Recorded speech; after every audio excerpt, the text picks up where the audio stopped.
Greetings, my name is Kerry and welcome back to my channel.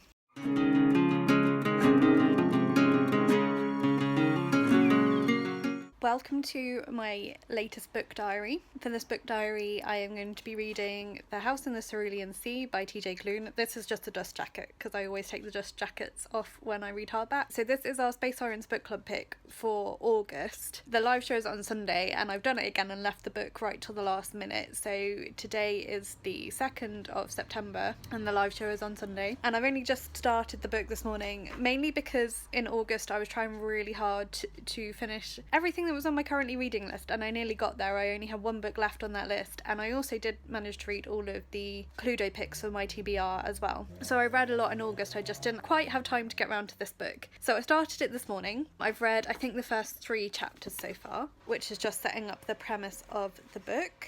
The story follows, I've already forgotten his name, that's bad. Linus Baker, who works for the department in charge of magical youth. He's a case worker, so he goes to visit orphanages where magical young people live and just keeps an eye on them. And at the point in the story I've got to, he's just been tasked by the extremely upper management, I think they're called, to go and visit a particular house for magical youth and stay there for a month and report back. And it's a highly secretive case. I'm really keen to carry on and get more stuck into the story. I'm moving in a week, so I'm in the throes of packing and sorting through my stuff and shredding old bank statements that I don't know why I've kept for this long and that sort of thing. So I'm trying to do that over the next couple of days and just get ready to move. I think this book is going to be some really nice light relief in the midst of all of that. So I'm having a bit of a lunch break now from packing. I'm going to read a bit more. I'm really enjoying the writing style so far. It's just quite quirky and a little bit tongue-in-cheek, quite humorous. I really like Linus as a character. I find him quite relatable and I'm really intrigued to see how the plot develops. I've just seen it's blurbed on the back as being 1984 meets the Umbrella Academy. I love the Umbrella Academy, so I'm really excited to see how this goes on, and also everyone else in the book club that's read it so far has really loved it, so keen to get more into it.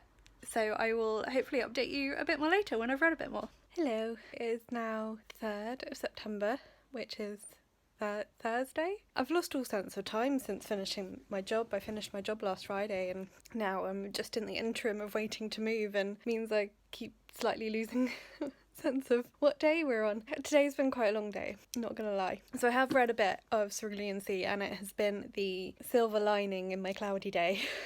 Thursdays are therapy days at the moment, so I've been having one-to-one trauma therapy for a couple of weeks now. Today we got to the point that I was dreading, which was the reliving session where I had to talk through my accident, what happened, and it was hard. It was really hard. Yeah, so I watched some Extreme Chocolate Makers afterwards to try and cheer myself up a bit, and I fell asleep in it. A bit later in the evening I was like, okay, I want to watch something that will make me feel good. So I thought, I had an Agatha Christie adaptation saved on my TV box, so I was like, oh, I'll watch that, because I knew it was a story I knew, so I thought, nice cozy mystery, I'll enjoy that. It was The Pale Horse, which I read a couple of years ago, and they ruined it.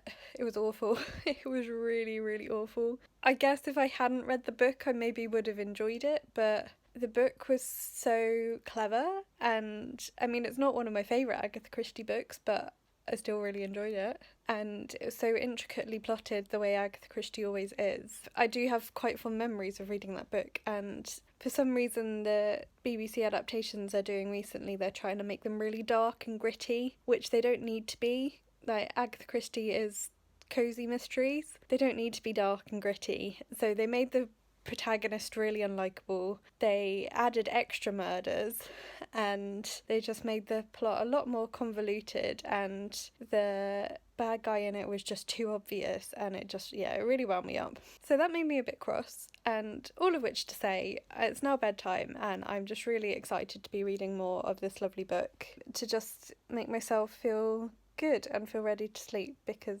it's just been a rough day otherwise. I'm nearly halfway through. Linus, the main character, has been at the orphanage on the island for a week now, and so he's getting to know all the children that live there, and Miss Chapelwhite, who's the island sprite, and Mr. Parnassus, who's the master of the orphanage. I love all the characters. They're so fun and quirky. It's just really endearing, this book. Everyone that has read it has said how heartwarming and lovely it is, and it really, really is. And I just find myself smiling as I'm reading it, and it's one of those books that it just feels like a great big hug in a book. I've read a couple like that this year, and it's just so lovely. I like how quirky the characters are, so I'm really excited to carry on reading it. I don't know how much more to say really at the moment. I'm too tired to think of anything else to say, so I will talk a bit more tomorrow probably. Hello. I am so tired right now. You may be able to tell I'm in the process of packing. I'm about to film my final part of my pre-move unhaul when I finish this, which is the final segment of my Cerulean Sea Book Diary, and that will be the last time I'm filming in this house, which is a bit weird. Most of my books are nearly packed, as you can see, just got a few more to pack there. And then I move in a couple of days, and there is still so much to do. It's a little bit overwhelming, and I've spent the whole day packing. Well, I got my hair cut this morning, and then I've spent the rest of the day packing. So I'm slightly tired, but I need to do this now because I don't have any other time. Anywho, so I finished The House in the Cerulean Sea. The House in the Cerulean Sea. I always say that wrong. I really, really loved this.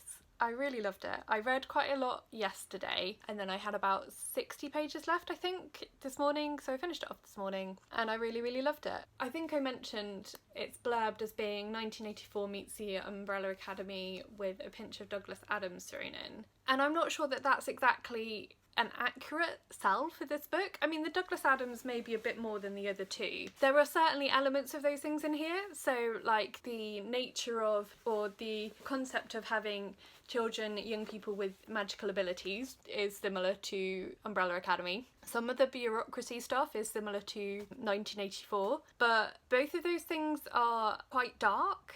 1984 is dystopian, is not a pleasant society. The society in this book does have elements of that, particularly the bits that are in the city, but it's not that. Umbrella Academy, I suppose, shows how badly adjusted these young people would be if they'd grown up in a different kind of environment, but the environment they're in this book is not like that environment. Douglas Adams is maybe the closest comparison because of the type of humour it is, and some of the surrealness and the weirdness. So I suppose of the three, that is the one I would say it's most akin to. But this book the tone is so different. So I love Umbrella Academy, but it's so dark and gritty and quite violent and gory. Some of the humour in this maybe is a bit similar, but this book is light and airy and breathtaking and beautiful, but in a vibrant, life-affirming way. So I slightly disagree with that description. I don't think that's a fair representation. In terms of the tone of the book,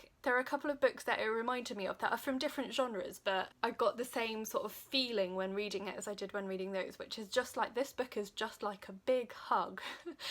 It's that feeling of being wrapped up cosy in a blanket with a cup of tea. Or my favourite Welsh word is the word cwtch, which it's kind of like a hug, but it's more intimate, I guess. It has connotations of warmth and comfort. So the books that this reminded me of in terms of its tone were The Sewing Machine by Natalie Fergie, which is a historical fiction type family saga, which it follows the story of two families over a number of generations. And then the other book was Leonard and Hungry Paul by Ronan Hessian, which is more like a contemporary slice of life type book. And that is what this felt like in terms of that. I mean, like those, but with magical elements and a crazy cast of characters, but just that sensation of being enveloped in a warm, cuddly environment, if that makes sense. I haven't talked too much about the characters because each character is a surprise in and of themselves, so I don't want to give away too much about particularly about the different children and their abilities. The central character, Linus, who is our protagonist, we see everything from his perspective really. I found him really likeable and quite relatable. He's in quite a dreary job, but he loves what he does and he wants to do it the best that he can.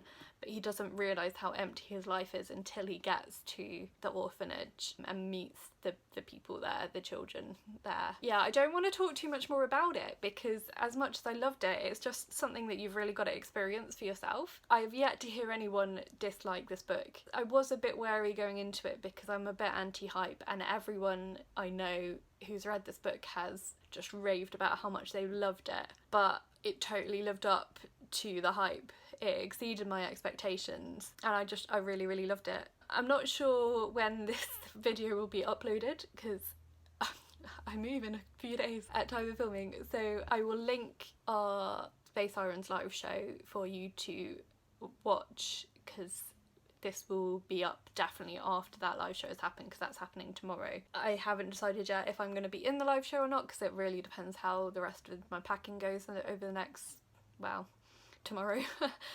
So we'll have to see. Yeah, so that's it. So our September book is Jade City by Fonda Lee. I'm ordering my copy when I've moved and I'm really looking forward to reading that. So I'll link to all our Space Sirens details in the description box for you, so go and check us out, and you can also check out my social media if you would like to, so that will be in the description box as well. I'm on Twitter and Instagram and on Goodreads. Please also like this video if you liked it, and please subscribe if you haven't already, and comment down below, particularly if you've read Cerulean Sea, let me know what you thought of it. And if you like this kind of video, let me know as well, because I've been enjoying making these sort of more reading vlog, book diary type things.